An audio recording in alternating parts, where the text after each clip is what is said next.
اہل بیت امام علی رضا، امام علی رضا کے بعد امام موسیٰ کاظم، امام موسیٰ کاظم کے اوپر امام جعفر صادق، امام جعفر صادق کے اوپر امام باقر، امام باقر کے اوپر امام زین العابدین، امام زین العابدین کے اوپر شہید کربلا امام حسین، ان پر سیدنا حیدر کرار علی مرتضیٰ، ان پر محمد رسول اللہ۔ اور عاشوراء کے دن بہت سارے تاریخی واقعات پیش آئے ہیں، آپ ہر عاشوراء کو سنتے بھی ہوں گے، انبیاء کرام علیہ السلام سے جڑی ہوئی بہت ساری یادیں ہیں، لیکن ان تمام یادوں میں ہم کثرت سے اگر کوئی یاد کرتے ہیں تو وہ کربلا کی داستان ہے۔ اس کی وجہ یہ بھی ہے کہ اہل بیت کی محبت ہمارے ایمان کا حصہ ہے، اور رسول کریم صلی اللہ تعالیٰ علیہ وسلم کی احادیث میں موجود ہے کہ منافق کی علامتوں میں سے ایک علامت یہ ہے کہ وہ اہل بیت سے بغض رکھتا ہے۔ جس کے دل میں اہل بیت اطہار نبی پاک صلی اللہ علیہ وسلم کی آل و اولاد سے بغض ہو، وہ منافق کی علامات میں سے ایک علامت رکھتا ہے۔ اسی لیے امام زمن برادر اعلیٰ حضرت فاضل بریلوی فرماتے ہیں کہ باغ جنت کے ہیں بہر مدح خان اہل بیت، تم کو مژدہ نار کا اے دشمنان اہل بیت۔ کس زبان سے ہو بیاں شان اہل بیت، مدح گوئے مصطفیٰ ہے مدح خان اہل بیت۔ فرماتے ہیں بے اجازت ان کے گھر میں جبرائیل آتے نہیں، بے اجازت ان کے گھر میں جبرائیل آتے نہیں، قدر والے جانتے ہیں قدر و شان اہل بیت۔ اور آج کا منظر یہ ہے، فاطمہ کے لاڈلے کا آخری دیدار ہے، فاطمہ کے لاڈلے کا آخری دیدار ہے، حشر کا ہنگامہ برپا ہے درمیان اہل بیت۔ اہل بیت پاک سے گستاخیاں بے باکیاں، لعنت اللہ علیکم دشمنان اہل بیت۔ اخیر میں یوں کہتے ہیں بے ادب گستاخ فرقے کو سنا دو اے حسن، بے ادب گستاخ فرقے کو سنا دو اے حسن، یوں کہا کرتے ہیں سنی داستان اہل بیت۔ میرے عزیزو، یہ اللہ عز و جل کا بے پایا کرم و احسان ہے کہ ہمیں اللہ تعالیٰ نے اہل سنت و جماعت میں رکھا، ہم افراط و تفرید کے درمیان ہیں۔ رسول کریم صلی اللہ تعالیٰ علیہ وسلم نے اپنے صحابہ کو جس راستے پر چھوڑا تھا وہ جماعت آج اہل سنت و جماعت کہلاتی جاتی ہے۔ اسی لیے اعلیٰ حضرت نے فرمایا اہل سنت کا ہے بیڑا پار، اصحاب حضور نجم ہے اور ناؤ ہے عطرت رسول اللہ کی۔ حضور پاک صلی اللہ علیہ وسلم نے اپنے صحابہ کو کہا یہ صحابہ میرے ستاروں کی مانند ہیں، تم جس کی پیروی کرو گے ہدایت پاؤ گے۔ نجم عربی میں ستارے کو کہتے ہیں۔ اور اپنے اہل بیت کے لیے فرمایا الا ان مثل اہل بیتی کمثل سفینۃ نوح من رکبها نجا ومن تخلف عنها ہلک۔ اللہ کے حبیب صلی اللہ علیہ وسلم فرماتے ہیں میرے اہل بیت نوح علیہ السلام کے طوفان میں چلنے والی کشتی کی طرح ہیں، جو اس کشتی پہ سوار ہوا وہ نجات پا گیا، اور جو اس کشتی میں نہیں بیٹھا وہ ہلاک ہو گیا۔ تو اب ہمیں ستاروں کی بھی ضرورت ہے اور اس سیلاب میں ناؤ کی بھی ضرورت ہے، اور جو ان دونوں کے ساتھ چلتا ہے اس کو اہل سنت و جماعت کہا جاتا ہے۔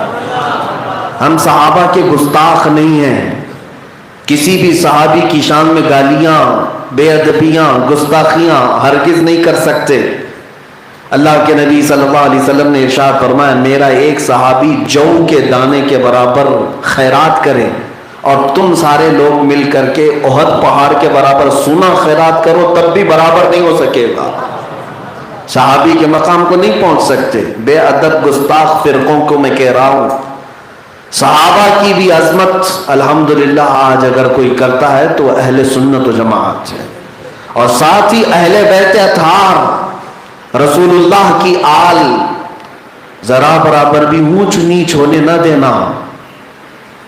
یہ بیلنس برقرار رکھنا یہ بہت بڑی آزمائش ہے، اور خاص طور پر آج کے زمانے میں۔ یاد رکھیں، محرم آتے ہی ہم لوگوں کو بہلانے پھسلانے کے لیے محرم کے واقعات نہیں بیان کرتے، ہم محرم میں یہ داستان کربلا بیان کرتے ہیں تو اس سے پہلے خلفائے راشدین کی سیرت بھی بیان کرتے ہیں کہ بیلنس برقرار ہے۔ صحابہ کی محبت بھی ضروری ہے اور اہل بیت کی عقیدت بھی ضروری ہے، ان سے محبت بھی ضروری ہے۔ ایک صحابی نے پوچھا رسول کریم صلی اللہ علیہ وسلم سے، یا رسول اللہ صلی اللہ علیہ وسلم، یہ بیہقی کی روایت ہے، کچھ لوگ ایمان لانے کے بعد نماز بھی پڑھتے ہیں، قرآن بھی پڑھتے ہیں، روزے بھی رکھتے ہیں، لیکن وہ آپ کی آل سے محبت نہیں رکھتے، آپ کی آل سے، آپ کے خاندان سے وہ بغض رکھتے ہیں۔ وجہ کیا ہے؟ توجہ سے رسول پاک صلی اللہ تعالی علیہ وسلم ارشاد فرماتے ہیں، اگر کوئی ایسا شخص ہے تو 3 باتوں میں سے کوئی ایک بات اس کے اندر ہوگی، 3 باتوں میں سے کوئی ایک بات اس کے اندر ہوگی۔ صحابہ نے پوچھا وہ کیا باتیں؟ حضور اکرم صلی اللہ علیہ وسلم ارشاد فرماتے ہیں، نمبر 1، یا تو وہ منافق ہوگا جو رسول پاک کی آل سے بغض رکھتا ہے، نمبر 1، صرف دکھاوے کا مسلمان، اندر سے کافر ہوگا تبھی وہ اہل بیت سے بغض رکھتا ہوگا۔ دوسرے نمبر پر حضور فرماتے ہیں، یا تو وہ زنا سے پیدا ہوا ہوگا، ولد الزنا ہوگا، تب وہ اہل بیت کا بغض اپنے دل میں پالتا ہے۔ اور اگر یہ دونوں چیزیں نہیں ہیں تو تیسری چیز یہ ہے کہ ولد الحیض ہوگا، جس کا مطلب یہ ہے کہ اس کی ماں ایام حیض میں تھی جب اس کا نطفہ حمل میں قرار پایا ہوگا حرام طریقے سے۔ میرے عزیزو، یہ بات بھی مسلمان جانتے ہیں، عورتوں کی ناپاکی کے دن آتے ہیں مہینے میں، ان دنوں میں عورتوں کے ساتھ جمع اور شباشی حرام ہے، اور ان دنوں میں جو ان کے ساتھ جمع کیا اور نطفہ قرار پایا تو حرام طریقے سے نطفہ قرار پایا، اور فرمایا گیا اس کو ولد الحیض کہا جاتا ہے۔ یہ 3 باتوں میں سے کوئی ایک بات پائی جاتی ہوگی تبھی وہ بغض رکھتا ہوگا۔ اب آپ کو اچھی طرح سمجھ میں آ گیا ہوگا کہ کون یزید کو رحمت اللہ علیہ کہتا تھا، یا تو منافق ہوگا، یا زنا سے پیدا ہوا ہوگا، یا حیض کا بچہ ہوگا۔ ہاں، اہل بیت اطہار سے بغض رکھنا ظاہر سی بات ہے، یزید کی تعریف کرنے سے صرف اور صرف امام حسین کو اذیت نہیں، آج پوری کائنات میں جتنے سادات ہیں ان سب کو اذیت دینا ہے، ان سب کو اذیت پہنچے گی۔ اس لیے اس بے ادب گستاخ فرقے سے اپنے آپ کو محفوظ رکھو جو دشمنان اہل بیت سے گٹھ جوڑ کرتے ہیں۔ نبی پاک صلی اللہ تعالی علیہ وسلم کے خاندان کو جنہوں نے بھوکا پیاسا مار ڈالا، ان خاندانوں کے ساتھ آج لوگ محبت اگر رکھتے ہوں تو میں ان کی مذمت کرتا ہوں۔ یقیناً تمہارے اندر بھی ان 3 برائیوں میں سے کوئی برائی پائی جاتی ہوگی۔ اور اس کے بعد ایک حدیث اور بھی میں عرض کر دیتا ہوں، یہ خوشخبری ہے۔ ایک تو وعید میں نے سنایا، وعید کہتے ہیں عذابات کا ڈر سنانا، سزاؤں کا ڈر سنانا، اور بشارت کہتے ہیں خوشخبری۔ ایک وعید سنایا ہوں اہل بیت سے بغض رکھنے والوں کے لیے، تو ایک بشارت بھی سنا دوں اہل بیت سے محبت رکھنے والوں کی۔ اللہ کے نبی صلی اللہ علیہ وسلم نے فرمایا، من مات علی حب آل محمد مات شہیدا، جو محمد صلی اللہ علیہ وسلم کی اولاد، ان کی آل سے محبت کرتے کرتے دنیا سے مر گیا، اسے شہادت کی موت عطا کی جائے۔ اللہ ہمیں وہ شہادت کی موت عطا فرمائے۔ الحمدللہ ہم آج اس بات پر فخر کرتے ہیں ہم حسینی ہیں، نسب سے اگرچہ نہ ہوں لیکن ہم محبت کے حسینی ہیں، اور الحمدللہ جس سلسلے سے بیعت ہوتے ہیں وہ سلسلہ بھی حسینی ہے۔ آج جتنے سلسلے ہیں اکثر سلسلے مولا کائنات علی مرتضیٰ رضی اللہ تعالیٰ عنہ تک جو پہنچتے ہیں وہ امام حسین سے ہو کر پہنچتے ہیں، اور خاص طور پر قادری سلسلہ جس کو سلسلۃ الذہب کہا جاتا ہے، یہ پورے کے پورے اہل بیت سے ہو کر کے آیا ہے۔ اہل بیت سے ہو کر کے آیا ہے. اگر آپ سرکار پیر پیراں میر میراں سیدنا عبد القادر جیلانی رضی اللہ تعالیٰ عنہ کی نسبت سے قادری کہلاتے ہیں تو ذرا اوپر کا شجرہ پڑھ کر کے دیکھ لینا, آپ کو پتہ چلے گا کیسے اہل بیت. امام علی رضا کے بعد امام موسیٰ کاظم کے اوپر امام جعفر صادق کے اوپر امام باقر کے اوپر امام زین العابدین کے اوپر شہید کربلا امام حسین, ان پر سیدنا حیدر کرار علی مرتضیٰ, ان پر محمد رسول اللہ. یہ سلسلۃ الذہب ہے. الحمدللہ ہم اس بات پر فخر رکھتے ہیں کہ اللہ تعالیٰ نے ہمارے ہاتھوں میں حسینی سلسلہ عطا فرمایا. تو پھر یہ ہم پر فرض بنتا ہی ہے کہ جب محرم آئے تو ہم اپنے اس سلسلہ پاک کے تمام شیوخ اور مشائخ کا تذکرہ کریں. میرے عزیزوں, آج کی رات وقت کم دیا گیا ہے, بہرحال اگرچہ مسجد میں ہے لیکن پھر بھی میں وقت کی یہ قدر و قیمت کو جانتا ہوں اور زیادہ آپ کا وقت نہ لیتے ہوئے, آج بڑی رات ہے, کربلا کے واقعات سننے کے لیے لوگ حاضر آئے ہیں. میں شروع کرتا ہوں بلا تمہید, بغیر کسی آپ کو ادھر ادھر لے جائے. تاریخ کے اوراق میں جب آپ پڑھیں گے یا پیچھے آپ زمانے ماضی میں جائیں, دیکھیں ہوا کیا تھا. یہ کربلا کی داستان میرے عزیزو یہ اچانک رونما ہونے والی بات نہیں ہے. اس کی بشارت تو میرے آقا صلی اللہ علیہ وسلم نے بچپن میں ہی عطا کی تھی. یہاں تک کہ حضور اکرم صلی اللہ علیہ وسلم کی وفات کے وقت سیدنا امام حسین رضی اللہ تعالیٰ عنہ کی عمر زیادہ نہیں تھی, 6 سے 7 سال کی عمر ہے, لیکن اس عمر پاک میں بھی میرے آقا صلی اللہ علیہ وسلم نے کئی صحابہ کو بیان کیا تھا کہ میرا یہ بیٹا شہید کیا جائے گا. کئی صحابہ نے سنا تھا, حتیٰ کہ سیدہ ام سلمہ رضی اللہ تعالیٰ عنہ, ہم مومنوں کی ماں, رسول اللہ کی زوجہ, حضور پاک صلی اللہ علیہ وسلم نے ان کو ایک شیشی میں مٹی بھی دی تھی اور کہا تھا, ام سلمہ نے پوچھا یہ کیا ہے؟ حضور فرماتے ہیں جبرائیل میرے پاس آئے تھے, ایک میدان کی مٹی شیشی میں لے کر آئے اور کہا یا رسول اللہ آپ کے نواسے امام حسین کو آپ کی امت شہید کر دے گی, اس جگہ کی مٹی میں آپ کو لا کر دیا ہوں. رسول پاک صلی اللہ علیہ وسلم نے ام سلمہ کو دیا اور کہا جس دن یہ مٹی سرخ ہو جائے سمجھ لینا میرا بیٹا شہید ہو جائے گا. یہ حضرت ام سلمہ کے پاس امانت تھی. جب کربلا کا واقعہ پیش آیا, ام المومنین باحیات تھیں, انہوں نے اپنی شیشی اٹھا کر دیکھی. جس دن مولا حسین کی شہادت ہوئی اس دن مدینہ طیبہ میں ام سلمہ کے گھر موجود یہ شیشی لال ہو گئی, سرخ ہو گئی. اب اس سے اندازہ ہوتا ہے کہ یہ اچانک ہونے والا واقعہ نہیں تھا, اس کی بشارتیں اور اس کی خبریں پہلے دی جا چکی تھی. بیچ میں چلتے ہوئے میں ایک بات کہہ جاؤں گا, بعض لوگ خاک شفا پر بھی اعتراض کرتے ہیں, کربلا کی مٹی پر بھی اعتراض کرتے ہیں. ہم بھی گئے تھے کربلا سے کچھ خاک اور کچھ کنکریاں اٹھا لائے تھے. کچھ لوگوں نے کہا وہاں کی مٹی ادھر نہیں لانا چاہیے, ادھر نہیں لانا چاہیے. میرے عزیزو روایت تو ملتی ہے کہ جبرائیل جب اٹھا سکتے ہیں کربلا کی مٹی, جب سید الملائکہ جبرائیل امین لا کر وہ بھی سید الانبیاء کو دے سکتے ہیں تو ہم امتی ہیں. میرے عزیزو اپنے آقا صلی اللہ تعالیٰ علیہ وسلم کے لخت جگر جہاں پر آخری آرام گاہ ہے وہاں کی مٹی ہمارے لیے باعث برکت بھی ہے, باعث شفا بھی ہم سمجھتے ہیں. عزیزان گرامی, اب واقعات کربلا شروع کرنے سے پہلے آپ کو اتنی بات ذہن نشین ہونا چاہیے, یہ کون سے شہزادے ہیں؟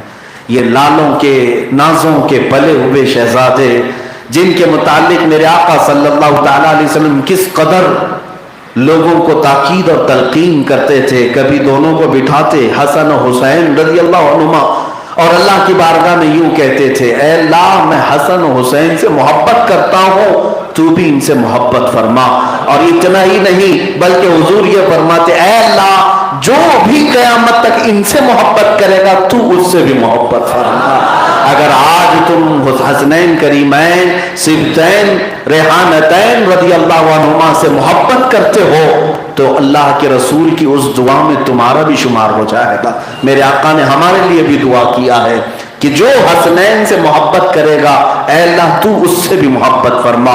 حضرت ابو ہریرہ رضی اللہ تعالیٰ عنہ فرماتے ہیں کبھی رسول کریم صلی اللہ تعالیٰ علیہ وسلم اپنے حجرے سے آتے، جبہ یا چادر جو جسم پر ہوتی کافی موٹی لگتی تھی، ہم دیکھتے کہ حضور اکرم صلی اللہ علیہ وسلم کا جسم پھولا ہوا دکھتا ہے، لیکن ٹھنڈیوں کے دنوں میں جب مسجد میں آ کر جبہ ہٹاتے یا چادر ہٹاتے تو حسنین کریمین سینے سے چپکے ہوئے ہوتے تھے، لپٹے ہوئے ہوتے تھے۔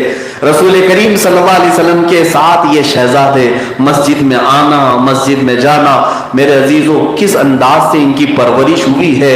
آپ کو یہ بات اس گھرانے کی میں بتا دوں، حسن و حسین رضی اللہ عنہما چھوٹے ہیں، بچپن میں ہے، حضور پاک صلی اللہ علیہ وسلم گھر میں جاتے صرف ان کو دیکھنے کے لیے، حضرت فاطمہ کے گھر چلے آتے اور پوچھتے کہاں ہے میرا حسن، کہاں ہے میرا حسین، دونوں آتے، حضور اکرم صلی اللہ علیہ وسلم ایک بار دونوں کی کشتی کرا رہے ہیں، دونوں کی کشتی، طاقت آزمائی، بچوں کو ہم کشتی لڑاتے ہیں، رسول کریم صلی اللہ تعالیٰ علیہ وسلم دونوں کو کشتی لڑا رہے تھے۔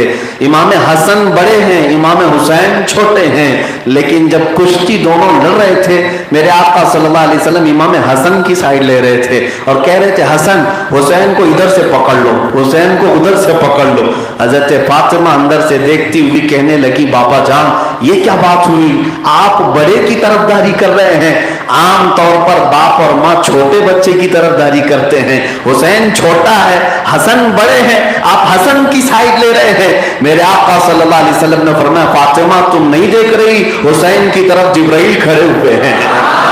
یہ وہ گھرانہ ہے جب کشتی بھی کرائی جائے تو ایک حسن کو سید الانبیاء پکڑ رہا ہو، حسین کو سید الملائکہ، بے اجازت ان کے گھر میں جبرائیل آتے نہیں، قدر والے جانتے ہیں قدر و شان اہل بیت، وہ رسول کریم صلی اللہ علیہ وسلم کا لجپال گھرانہ۔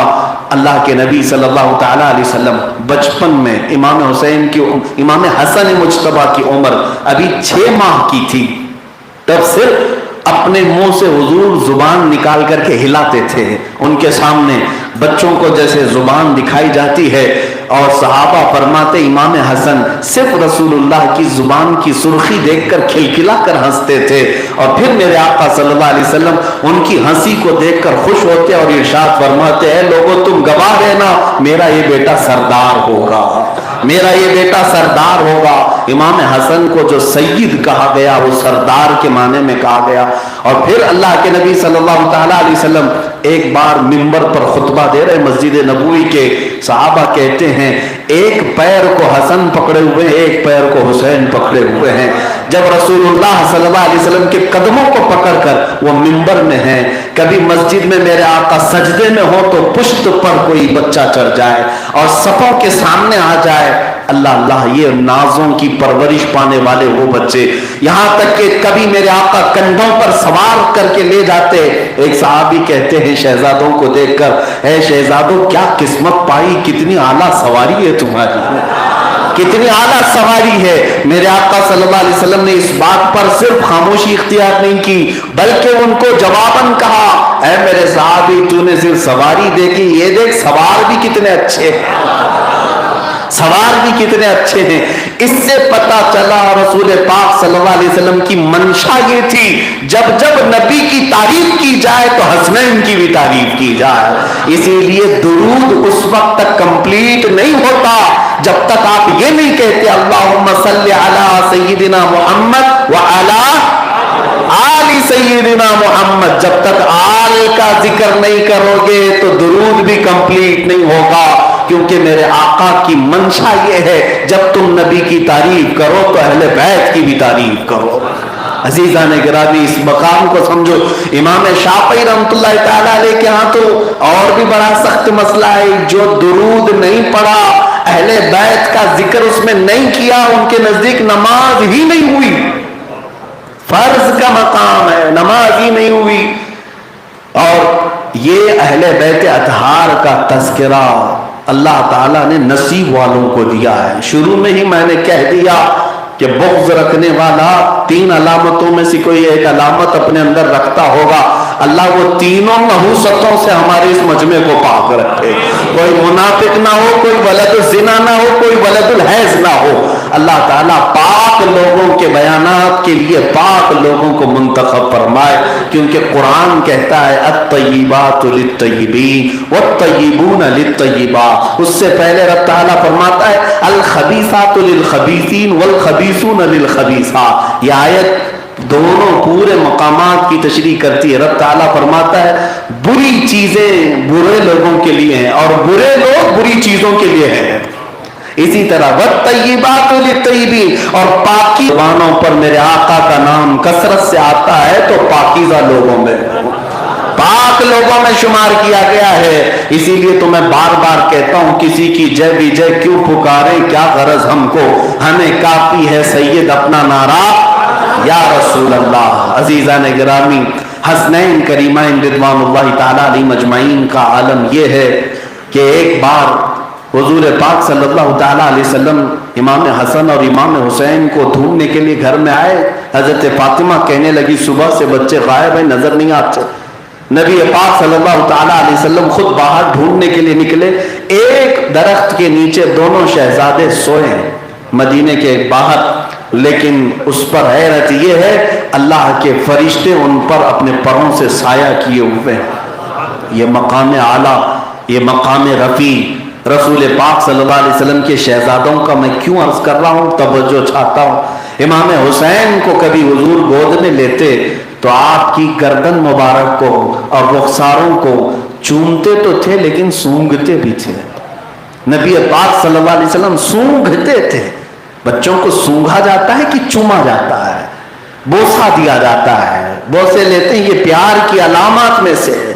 لیکن میرے آقا صلی اللہ علیہ وسلم ان کو سونگھتے تھے۔ صحابہ پوچھتے، میرے آقا فرماتے میں اسے کیوں نہ سونگھوں کہ یہ جنت کے پھولوں میں سے ایک عظیم پھول ہے، یہ میرے لیے ریحان ہے۔ ریحان جنت کے پھول کا نام ہے، جنت کے پھول کا نام ہے۔ اور اللہ کے نبی صلی اللہ علیہ وسلم امام حسین کو اور حسن کو کہتے یہ جنت کے ریحان پھولوں میں سے ہیں، خوشبو آتی ہے۔ نازوں کے پالے شہزادوں کے ٹکڑے کر دیے تھے، یقیناً وہ دنیا کے بدترین لوگوں میں سے ہیں، وہ بدترین مخلوق میں سے ہیں جو اللہ کے نبی صلی اللہ علیہ وسلم کی اہل بیت کی قدر نہیں پہچان سکے۔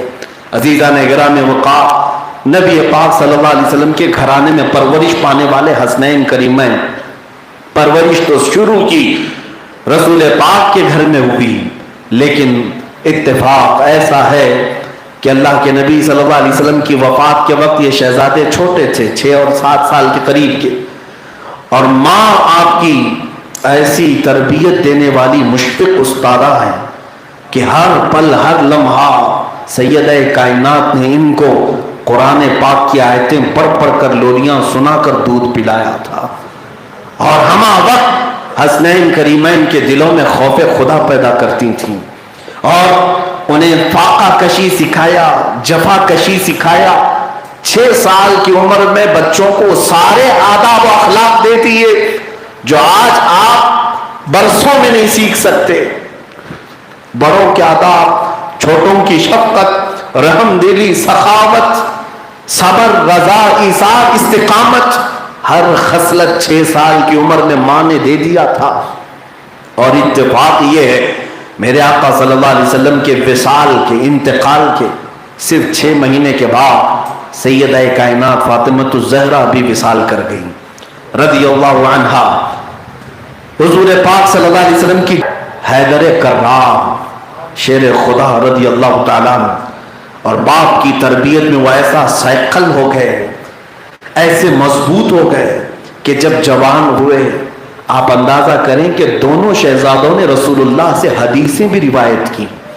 6 سال کی عمر میں میرے آقا سے جو جو سنا تھا وہ سب اپنی جوانی میں صحابہ کو بیان بھی کیا، یہاں تک کہ امام حسن رضی اللہ تعالیٰ جب خطبہ دینے کے لیے کھڑے ہوتے اتنے فصیح و بلیغ انداز میں خطبہ دیتے کہ حضرت علی مرتضیٰ کرم اللہ وجہہ الکریم چھپ کر کے اپنے بیٹے کا خطبہ سننے کے لیے آتے اور پھر فرماتے حسن کے خطبے میں جو مٹھاس ہے وہ میں نے کہیں نہیں پائی۔ رسول اللہ صلی اللہ علیہ وسلم کے خطبوں کی شیرینی امام حسن نے لے لیا تھا. 6 سال کی عمر میں بچوں نے اپنے نانا سے سب لے لیا تھا. اور میرے آقا صلی اللہ علیہ وسلم کہ یہ شہزادوں کے متعلق اتفاق ہے بزرگوں کا کہ دونوں رسول اللہ کے ہم شبیہ ہیں. کس طرح سے؟ ناف سے لے کر سر تک امام حسن حضور کے مشابہ لگتے تھے اور ناف سے لے کر نیچے تک امام حسین رسول اللہ کے مشابہ تھے. اور ایک شہزادے نے حضور سے سرداری پالی، دوسرے نے شجاعت پائی ہے. دونوں نے میرے آقا صلی اللہ علیہ وسلم سے خوب خیرات لی ہیں. لیکن ان کی جوانیاں میرے عزیزوں ہمیشہ اہل بیت امتحانات سے گزارے گئے، بہت امتحانات سے گزارے گئے. وہ وقت بھی آیا جب حیدر کرار علی مرتضی رضی اللہ تعالیٰ عنہ کا انتقال ہوا، شہادت ہوئی. آپ کو ایک خارجی ملعون نے نیزے سے مار کر کے کوفہ کی جامع مسجد میں شہید کر دیا 22 رمضان المبارک. تو یہاں آنے کے بعد اب خلافت کا مسئلہ شروع ہوا.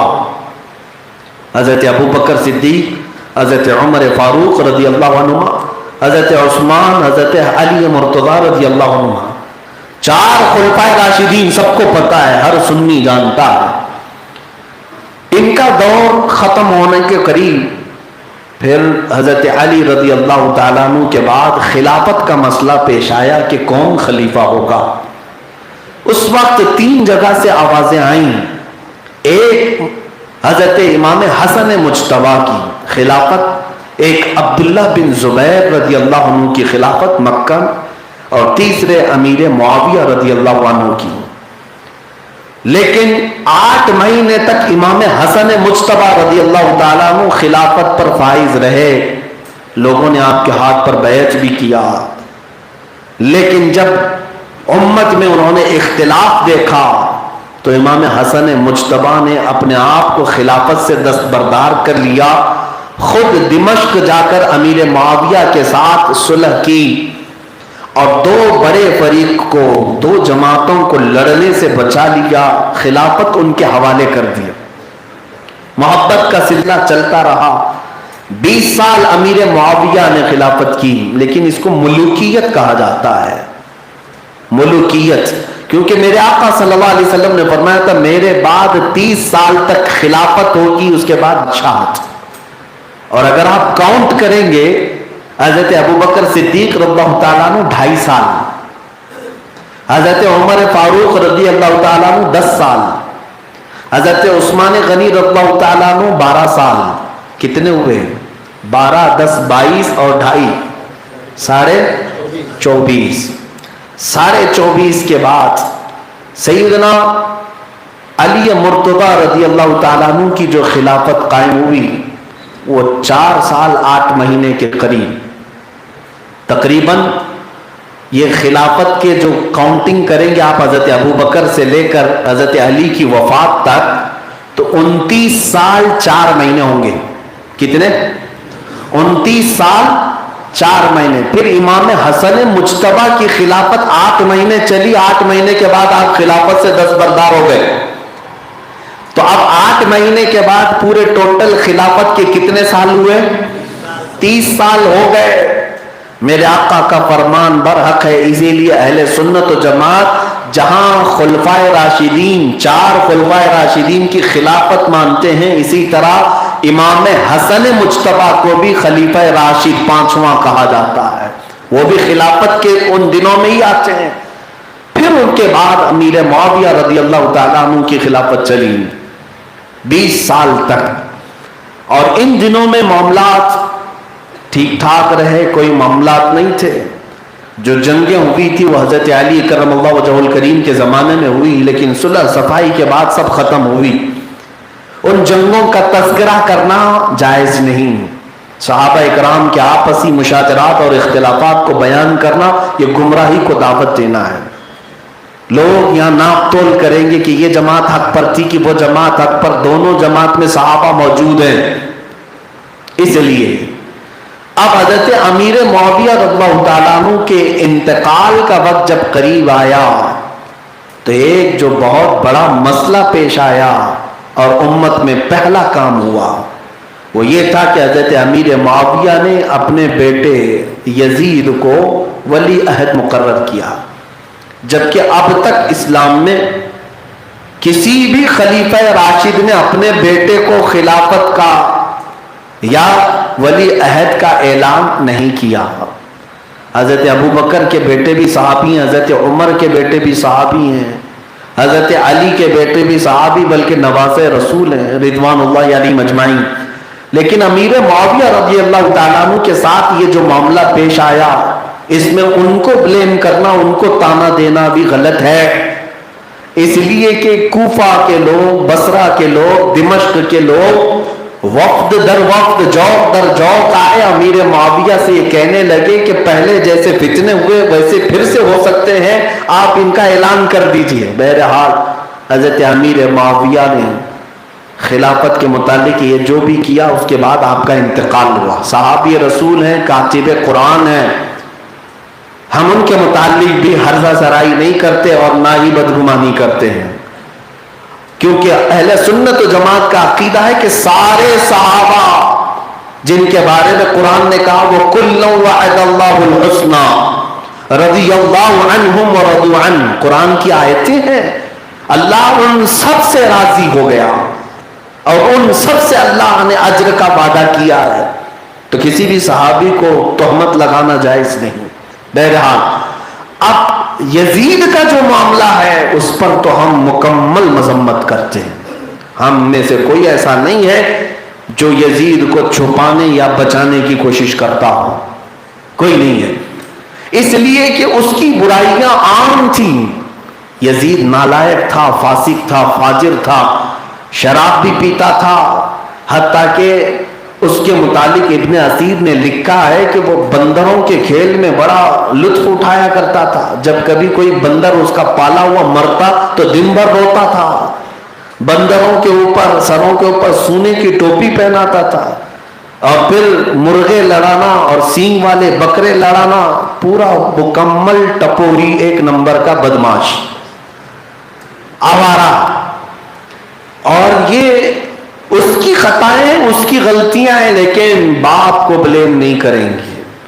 نوح علیہ یزید حضرت امیر معاویہ کے بعد جبرن تخت پر بیٹھ گیا اور اعلان کیا اور لوگوں سے بیعت لینا شروع کیا۔ اس وقت بھی صحابہ موجود تھے، اس وقت صحابہ موجود تھے، یہ سن 60 ہجری کا واقعہ ہے، صحابہ بہت سے تھے، اور وہ بھی اجلہ صحابہ کے بیٹے، حضرت عمر فاروق کے بیٹے حضرت عبداللہ بھی تھے، حضرت ابو بکر صدیق کے بیٹے حضرت عبد الرحمن بھی موجود ہیں، حضرت زبیر بن عوام کے بیٹے عبداللہ بن زبیر بھی موجود ہیں، اور پھر حیدر کرار کے بیٹے امام حسین بھی موجود ہیں۔ بڑے یہ صحابہ کے بڑے بڑے صحابہ کے بیٹے موجود تھے، ان میں سے سبوں نے انکار کیا، یزید جیسا شخص یہ خلیفہ ہونے کے قابل ہے نہیں۔ یہاں سے پھر مسئلہ گرم ہو گیا۔ اب آپ جانتے ہیں جب کبھی کوئی طاقت کے بل بوتے حکومت آتی ہے اور پھر تخت پر زبردستی بیٹھ جاتی ہے، تو اب اس کا پہلا کام کیا ہوتا ہے؟ پہلا کام کیا ہوتا ہے؟ یزید نے عبداللہ ابن عمر جو مکہ میں تھے 1,00,000 درہم بھیجا تحفے میں۔ حضرت عبداللہ ابن عمر کے پاس جب وہ نذرانہ ملا تو آپ نے پوچھا کہ کس بات کا ہے؟ کہا امیر معاویہ کا انتقال ہوا، یزید خلافت کا حقدار ہو گیا ہے اور آپ بھی مان لیں۔ تو حضرت عبداللہ بن عمر نے ایک جملہ کہہ کر کے پیسے لوٹایا تھا کہ عبداللہ ابن عمر کا دین اتنا سستا تو نہیں ہے کہ 1,00,000 درہم میں خرید لو، لے جاؤ واپس۔ یہاں سے پتا چلتا ہے کہ یہ یزید کے آتے ہی جو یہ معاملات شروع ہوئے سیم وہی جو آج بی جے پی کرتی ہے، ہاں بالکل، ہارس ٹریڈنگ جس کو کہا جاتا ہے، یعنی گھوڑے خریدنا، ارے یہاں تو اٹھا کر کے لے جاؤ کسی ریزورٹ میں بند کرو، پھر ان کی بولی لگتی ہے۔ سیم اس زمانے میں بھی کوشش کی گئی تھی، پیسے بھیج دو، مدینے میں بھی بھیجو، مکہ میں بھی بھیجو، سب، لیکن اس وقت جو لوگ موجود تھے وہ ایسے ہلکے پھلکے کانگریس والے بھی نہیں تھے، کہ منافق طبیعت کے ہوں کہ پیسہ دکھے تو چلے جائے. میرے عزیزوں میں صحابہ کی بات نہیں کر رہا ہوں، عام لوگوں کی بات کر رہا ہوں. عام لوگ بھی نہیں بکے، صحابہ تو صحابہ ہیں. سبوں نے انکار کیا. اب یہاں سے معاملہ جو گرم ہوا، یزید کے مشیروں نے کہا کہ اگر تیرے خلافت کو خطرہ ہے تو 3 لوگوں سے، ایک عمر فاروق کے بیٹے عبداللہ بن عمر سے، دوسرے زبیر بن عوام کے بیٹے عبداللہ بن زبیر سے، اور تیسرے علی مرتضیٰ کے بیٹے حسین سے. یہ 3 سے تیری حکومت کو خطرہ ہے. ان کو منا لے یا کسی طرح ان کو اپنے خلافت میں لے لے تو ہی چل سکتا ہے. ایک بار پیسے دے کر کے بھیجا، دوسری بار عہدہ دینے کی بات کی گئی، آپ کو فلاں وزارت دے دی جائے گی، منسٹری دی جائے گی، آ جائیے آپ پارٹی میں. لیکن یہ وہ صحابہ تھے نہ مال کے تھے نہ عہدے کے تھے. ان کا تو معاملہ وہ ہے کہ جب نگاہوں نے میرے مصطفیٰ کا جمال دیکھا تھا، اور یہ خود پہلے سے بازار مصطفیٰ میں بکے ہوئے تھے، کون ان کی قیمت لگا سکتا. ہاں، ان کا ہی تو نعرہ تھا جس کو شاعر نے کہا تھا، جب تک بکے نہ تھے تو کوئی پوچھتا نہ تھا. یا رسول اللہ تم نے خرید کر ہمیں انمول کر دیا، اور ہم کہتے ہیں بے دام ہی بک جائیے بازار نبی میں، اس شان کے سودے میں خسارے نہیں ہوتے. ایک بار حضور کی بازار میں بک جاؤ، پھر قیمتیں نہیں لگائی جائیں گی تمہاری، خریدا نہیں جا سکے گا. قیمتیں بہت لگائی جائیں گی لیکن خریدا نہیں جا سکے گا. اب معاملہ یہ تھا کہ حسین عالی مقام رضی اللہ تعالیٰ عنہ مدینہ طیبہ میں تھے، اپنے اہل کے ساتھ، اپنے اہل و عیال کے ساتھ، اولاد کے ساتھ. اس وقت جو مدینہ طیبہ کا گورنر تھا ولید بن عقبہ، اس کے پاس یزید نے خط بھیجا، اور خط بھیج کر کے کہا کہ جو یہاں مدینے میں بڑے بڑے سرکردہ ہیں ان کو بلا لینا، اور جب تک بیعت نہ کریں اپنے گھر سے یا اپنی دارالعمارت سے بھیجنا نہیں، اور سب سے پہلے حسین ابن علی سے بیعت لو. تو ولید جو گورنر تھا مدینے کا، نیا نیا گورنر یزید کی طرف سے بنا ہوا، اس نے امام حسین کو رات میں طلب کیا، مغرب کے بعد یا جو وقت رہا. اس نے سنایا ایسا ایسا معاملہ ہے، آپ بیعت کر لیجئے بہتر ہوگا. امام حسین نے ایک تاریخی جملہ کہا تھا، یہ نہیں کہا کہ میں حسین یزید کی بیعت کر لوں، ایسا نہیں ہو سکتا. بلکہ کیا فرمایا، توجہ سے سنو، فرمایا مجھ جیسا اس جیسے کی بیعت کبھی نہیں کر سکتا. یہ قیامت تک آنے والوں کے لیے کہہ دیا امام حسین نے، مجھ جیسا اس جیسے کی بیعت نہیں کر سکتا، جو حسینی ہوگا وہ یزیدیوں کی بیعت نہیں کر سکتا. اور آپ جب اٹھنے لگے تو گورنر نے کہا مجھے خطرہ لاحق ہوتا ہے کہ آپ کا قتل کر دیا جائے گا، کیونکہ دوسرا آرڈر آ گیا تھا کہ اگر حسین بیعت نہ قبول کریں تو گردن مار دو، قتل کر دو. تو گورنر نے خون سے بچنے کے لیے کہا کہ مجھے مجبور نہ کریں، یا تو آپ یزید کو امیر المومنین مان لیں، بیعت کر لیں، یا تو پھر آپ مدینہ چھوڑ دیں تاکہ میں اپنے ہاتھوں کو آپ کے خون سے نہ رہوں. امام حسین کے پاس اب یہی آپشن رہ گیا تھا، وہاں رہتے تو خون خرابہ ہوتا اور مدینہ رسول کو یہ لوگ آلودہ کرتے، خون حسین سے رنگ دیتے مدینے کی گلیوں کو. اس لیے مولا حسین اپنے گھر آئے، کبیرہ خاطر تھے. آج کی رات میرے عزیزوں سچ بتاؤں مدینے میں کبھی غم نہیں ہوتا. آج بھی جو لوگ جاتے ہیں، میں نے تو زندگی کے وہ ایام جو مدینے میں گزارے محسوس کیا کہ دنیا کی ساری خوشیاں سمیٹ لاؤ، مدینے کا ایک لمحے کے برابر نہیں ہوتی. جو وہاں فرحت ہے، جو خوشیاں ہیں، مدینے میں جانے کے بعد غم کس سے ہے؟ خوشیاں ہیں. لیکن مولا حسین اس رات کو غمگین تھے. جب گھر آئے تو گھر والوں نے پوچھا، اور سب سے زیادہ آپ سے قربت رکھنے والی آپ کی سگی بہن حضرت سیدہ زینب، جو حیدر کرار کی بیٹی ہیں، سیدہ فاطمہ کی نور نظر ہیں، میرے آقا صلی اللہ تعالی علیہ وسلم کی پالی ہوئی زینب ہیں.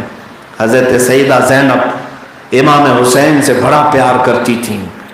اب ہر ایک کی سیرت بیان کرنے کا وقت نہیں، ورنہ میں پورے اہل بیت کے ہر ایک کے الگ الگ انداز میں بیان کرتا. سیدہ فاطمہ کے 6 بچے ہوئے تھے، ان میں اب یہ 2 باقی تھے، حضرت زینب اور حضرت امام حسین.